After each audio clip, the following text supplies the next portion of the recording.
Mackenzie. Hey, this is Owen. Don't forget to like our show and subscribe. This podcast is brought to you by the Love and Kindness Project Foundation. What is one thing that you could do to think, speak, or act kindly today? Go to loveandkindnessproject.org to learn more.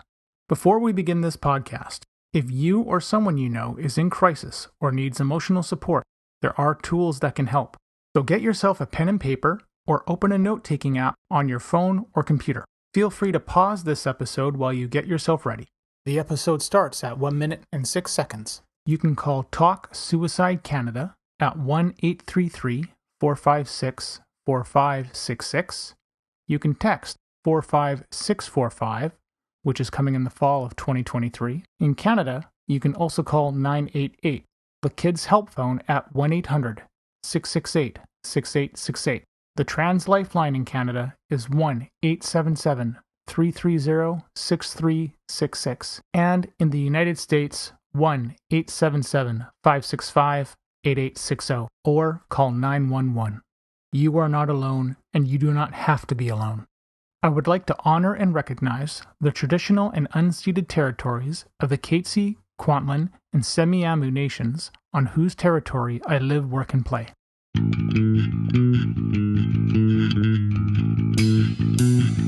Welcome to We Are the ADHD Family Podcast. This podcast is meant to chronicle our journey with ADHD, autism, and other discoveries along the way.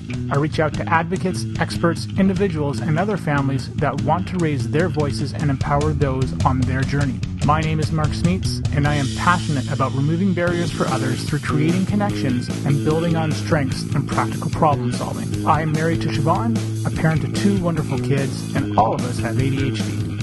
I want you to feel like you have power and hope. And now, into the episode. What does Anakin Skywalker and ADHD have in common according to Obi-Wan Kenobi? We're always on the move. Well, I hope you enjoyed that little Star Wars deep cut quote from Revenge of the Sith. So I'm recording this on September 15th, and last week was a very, very busy week for me. On September 6th, which was a Wednesday evening, I had a presentation with the City of Surrey, and that's Surrey here in Vancouver, not in the UK. And it was basically for proposing a pilot project of having sensory-friendly swim times in our pools. And I thought what I would do is actually use my presentation that I gave to the city and talk you through what I did and what were on the slides. And, maybe there's something that somebody can use here. But this is what I've proposed, and it's been pretty awesome. I basically have been preparing for this for, I think it started in May or June, probably June. So that's a couple months worth of, thinking about what to say, how to put it together. I knew in my head the concept was really simple, but trying to convey it on a slide and trying to reframe disabilities too, for that matter, and just get out of getting out of the whole of it's just about autism was hard, but now that I'm through that bridge, it's much easier. As always, I'm going to have 2 versions of the podcast, just the regular audio one, but also the video one. In the audio one, you're not going to be able to see what I'm presenting. But if you watch the video version of this, you will see the slideshow, and I will talk through it as I progress through the slides. The way I structured the slides was to give the slides a lot of information or specifying my asks. I was talking about the information on the slides, not so much the words on the slides themselves. I had separate speeches written for everything. So this is the one time where watching the video version of this is probably going to make way more sense than listening to the audio, but I'll do what I can. For this part 1, I'm going to go through the slide as a slideshow. This will make way more sense and be much easier to follow if you're looking at the video version of this podcast. When Owen was born, we didn't know anything about ADHD or autism. We just knew that our son loved the water. The bathtub and the pool were his happy place. We didn't know that the sensory and environmental challenges when we went to the pool would result in epic meltdowns as we tried to leave. And that's why I'm here.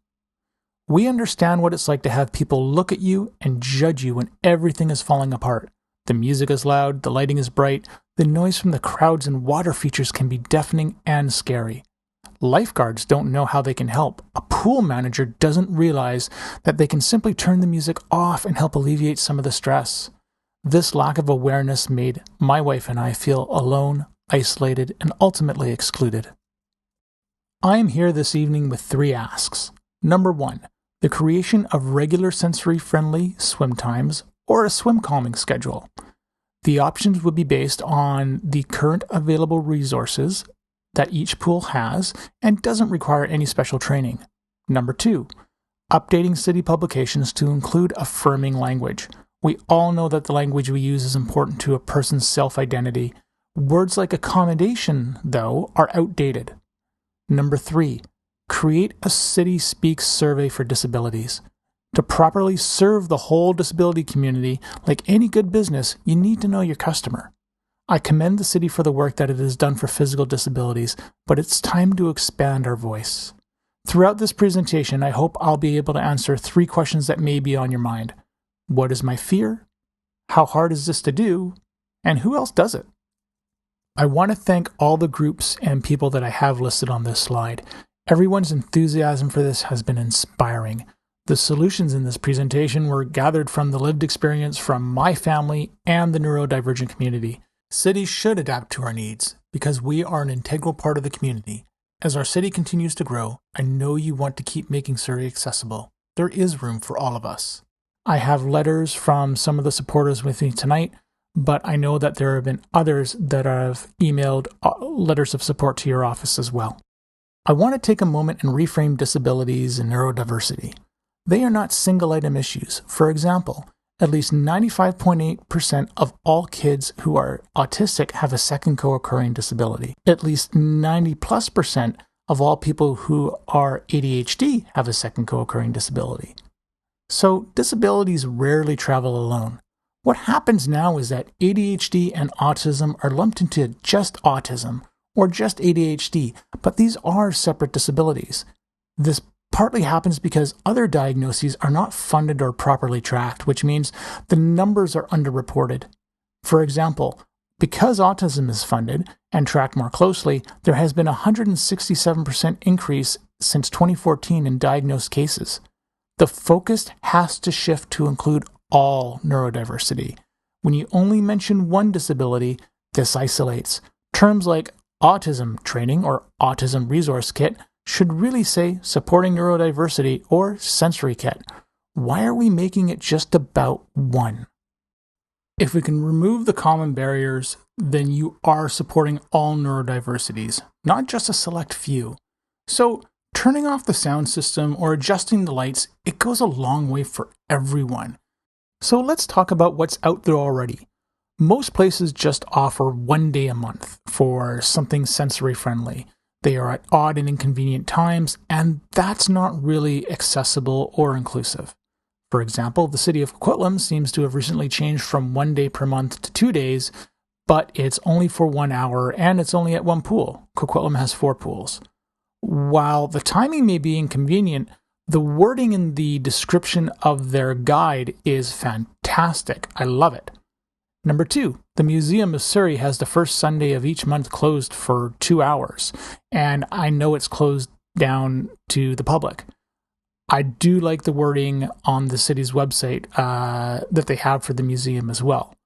But again, this is just 1 day per month. Disabilities are lifelong. This is about more than just a sensory-friendly room.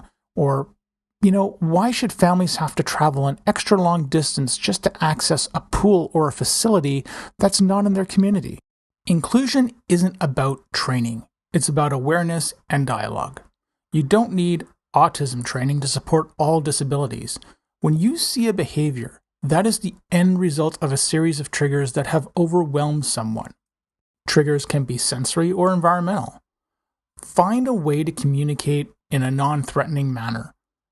Acknowledge the person's emotions. They may be able to tell you what they need. Knowing a simple calming routine that someone can follow is also very helpful. And pro tip, always have something special in your back pocket. For example, an Uno reverse card. This way, you can use the Uno reverse card to undo the bad thing that may have just happened. It'll help bring some levity to the situation. If this doesn't sound complicated, great. It's not. Training didn't teach me any of this. Experience did. Here is a very brief list of some of the barriers at the pool and how they may apply to somebody. Number 1, with crowds. If my wife and I think that a venue will have too many people in it and there's no easy access to a safe or quiet place for us to go, we're not even going to try. Number 2, asking staff to turn off the music elicits fear in a parent. We have to go to an authority figure and somehow justify a request to give our child a break. For us, it's yet another gatekeeper. And approximately 85% of the feedback that I received through my engagement stated that the amount of patrons in the pool is a barrier on its own. The reservation system was excellent and provided a limit to how many people could be in one location. In regards to the sobering stat on this slide, it's actually a stat from the US, but all these triggers contribute to the workload of staff. This means lifeguards and staff are more stressed as they have to perform more rescues that could have been avoided.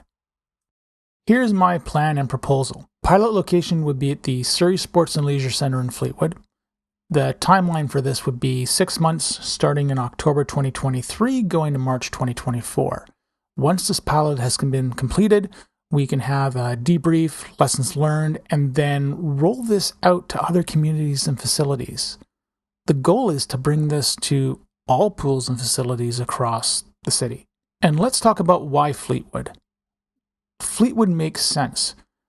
You can't have some facilities accessible and others not. That goes back to my earlier point of having people travel an extra long distance to access something like this outside of their community. Let's talk about the schedule itself. Out of the 112 hours per week that pools operate, this pilot only takes up 8 to 10 of those hours. Choose 2 or 3 of those swim times, whether it's mid-morning, early morning, mid-afternoon, anything that's off-peak. Put those into your schedule. You can still run most of your regular programming. A word of caution from my experience as a parent and working with other organizations. Families are going out of their way to come to your facilities. Please don't schedule lifeguard training during these times. I have witnessed this more than a few times, and it's rude and it's triggering. Cancel the sensory session if you have to accommodate a lifeguard training, or move their lifeguard training to a different time. Those that rent facilities for activities like lifeguard training should be made aware of this impact. Otherwise, you are contributing to possibly harming someone or making a situation worse. Plus, nobody wants to hear a continuous stream of whistles while trying to enjoy the pool. This is a very small list of solutions that I have put together. When I was training for my triathlon at Surrey Sport, there is no music and the lights are low when we're swimming at 7 a.m. But truthfully, we all wish we could have ridden the water slide after our laps were done. At the sessions I go to help kids who are autistic learn to swim, the water features are generally turned off and the music is turned off. So you can also see by this list that none of these options really cost any money. And there's already forms of sensory swims taking place. There's no special staff training required. What you need to do is build awareness amongst staff. Additionally, signs and kits and sensory-friendly kits, they're incredibly helpful. For example, a sandwich board at the pool entrance and on the pool deck that basically has a countdown timer for how much time is remaining in a sensory-friendly swim. This is a massive help when kids need to transition from one activity to the next. In the bathrooms, place paper towels by the hand dryers and discourage their use. Just put a notice up that brings attention to the fact that it's sensory-friendly time. And with the sensory kits, having sensory-friendly kits that have squishies or other tactile things that appeal to somebody's sensory requirements would be incredibly helpful to have at the front desk. You could also have sound-blocking headphones or sunglasses on the pool deck. This is just a visual sample of what a schedule could look like. As you can tell, mid-morning, the lighting, the foyer is dimmed, the pool lights are dimmed, there's no music and the water features are turned off. Contrast that with sometime on Sunday afternoon, the foyer and the pool lights are still dimmed, but there's no music. However, the water features are now fully on. Signage and wording is important. In fact, it's a bit of a secret weapon. I wanted to recommend some signs and wording that would be extremely helpful to have. Phrases like "for all disabilities." This is important to have on sensory kits because we want everyone to know about it. It's not just for someone who's autistic. If you're ADHD, you can have sensory processing challenges as well. Using a person-first approach in our language helps eliminate stereotypes that can form, and it emphasizes the individuality, equality, and dignity of these individuals. So simply including the words "for all disabilities" really means that other groups have visibility. A sandwich board that has the sensory time that's remaining in a session. This could be a massively helpful tool. People can visually see what time is remaining in a session, and if you keep it in a central place by the lifeguard station or by the entrance when you come into the pool, everyone's going to know what time it is and how much time is left. It's very easy to adjust. It takes seconds for a staff member to do. In the example that you have on the slide in front of you, I had this translated into English, Hindi, Punjabi, Chinese, Korean, and French. This slide is intentionally left blank. Close your eyes for a moment and imagine that you arrive at the pool with your child for a sensory-friendly swim. When you enter, only some of the lights in the foyer are turned on. You can pick up a sensory kit from the desk because you just forgot your headphones at home. The path to the change room has the lights dimmed. When you get into the change room, you realize that there are no hand dryers running. In the pool, there is no music. The lighting is low, the water features are off, and the hot tub is run at half speed. You know how much time is left in the session because the sandwich board with the countdown timer is out. Now you can let your child know ahead of time when it's time to get ready to leave. Ask number 2 is to update city publications with affirming language and features.